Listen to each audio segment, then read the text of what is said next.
¿Habéis oído hablar alguna vez del efecto Pigmalión? En el vídeo de hoy vamos a ver en qué consiste este interesante fenómeno de la psicología. Cuenta la leyenda que Pigmalión fue un famoso escultor que terminó enamorándose locamente de una de sus esculturas, en concreto de su obra llamada Galatea. Tal fue el amor que sentía hacia ella que la diosa Afrodita, muy conmovida por el deseo de Pigmalión, le otorgó vida a la escultura, transformando a Galatea en una mujer de carne y hueso.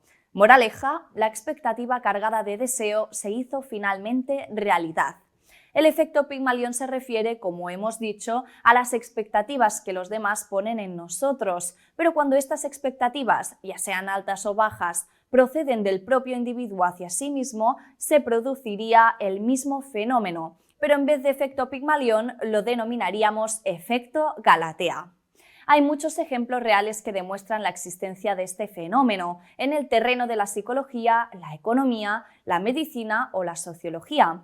Quizás uno de los más conocidos es el que llevaron a cabo en el año 1968 Robert Rosenthal y Leonard Jacobson.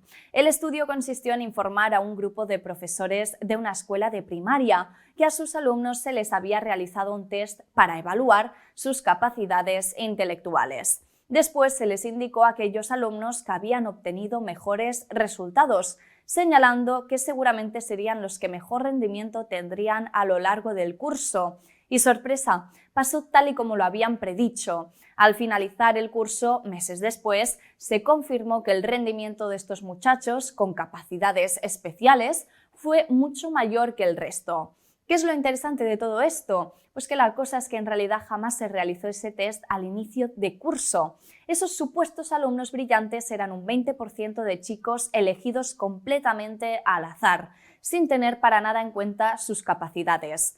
¿Qué ocurrió entonces? ¿Cómo era posible que alumnos corrientes fueran los mejores de sus respectivos grupos al finalizar el curso? La respuesta la encontramos en que las altas expectativas de los profesores en ese grupo de alumnos actuaron a favor del cumplimiento de tal expectativa. De alguna manera, los maestros se comportaron convirtiendo sus percepciones sobre cada alumno en una didáctica individualizada que les llevó a confirmar lo que les habían dicho que sucedería. Estudios posteriores con estudiantes de diversas edades confirman y reafirman estos resultados. Y es que el Pigmalión tiene una explicación científica. Hoy sabemos que cuando alguien confía en nosotros y nos contagia esa confianza, nuestro sistema límbico acelera la velocidad de nuestro pensamiento, incrementa nuestra lucidez, nuestra energía y, en consecuencia, nuestra atención, eficacia y eficiencia. Las profecías tienden a realizarse cuando hay un fuerte deseo que las impulsa, del mismo modo que el miedo tiene a provocar que se produzca lo que se teme.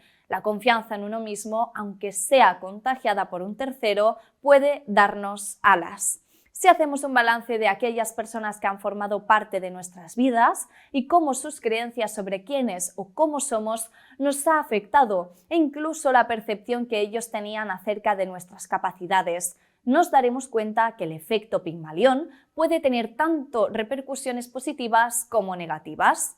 Esto puede ocurrir en ámbitos muy diferentes de nuestra vida. Por ejemplo, en la educación, las expectativas de los profesores sobre los alumnos pueden llegar a condicionar su comportamiento y también afectar a su evolución académica. En el trabajo, cuando un empleado recibe de manera continuada la aceptación y el reconocimiento de su jefe, su autoestima sube y, por tanto, una mayor satisfacción seguramente se traduzca en mayor productividad. En el polo opuesto tendríamos justo lo contrario, y es que cuando de manera habitual las capacidades y funciones de un trabajador son criticadas, lo que ocurre es una disminución en la motivación y la calidad del trabajo. También en casa, la familia, ya sean padres, hermanos, abuelos, son una gran influencia en los niños y sus expectativas, más o menos directas, pueden llegar a producir mucha presión sobre ellos. Por esto hay que tener cuidado con lo que les decimos y cómo lo hacemos, para tratar de generar expectativas positivas sobre los más pequeños. Si alguien nos valora, nos anima o considera que somos capaces de alcanzar determinados objetivos, estará contribuyendo a que generemos lo que se conoce como creencias potenciadoras, es decir, creencias positivas acerca de nosotros que nos permiten alcanzar los objetivos y aumentar nuestro rendimiento. En cambio, si por el contrario una persona no es capaz de percibir buenas habilidades en nosotros o simplemente no confía en nuestras capacidades para alcanzar aquello que deseamos, contribuirá negativamente en nuestra autoestima y, por supuesto, en nuestra capacidad para conseguir lo deseado, generando así unas creencias que tendrán un carácter limitante. Como acabamos de ver, el efecto Pigmalión puede generar cambios en nuestra actitud para lograr lo que deseamos. Es importante ser generadores de creencias positivas hacia los otros, al igual que debemos tenerlas hacia nosotros mismos. Ser consciente del papel influyente que ostentamos sobre los demás y sobre nuestra propia autoestima nos permitirá no solo a los de nuestro alrededor conseguir aquello que desean, sino también a nuestra propia persona. Esperamos que os haya parecido interesante el contenido de este vídeo. Hasta la próxima.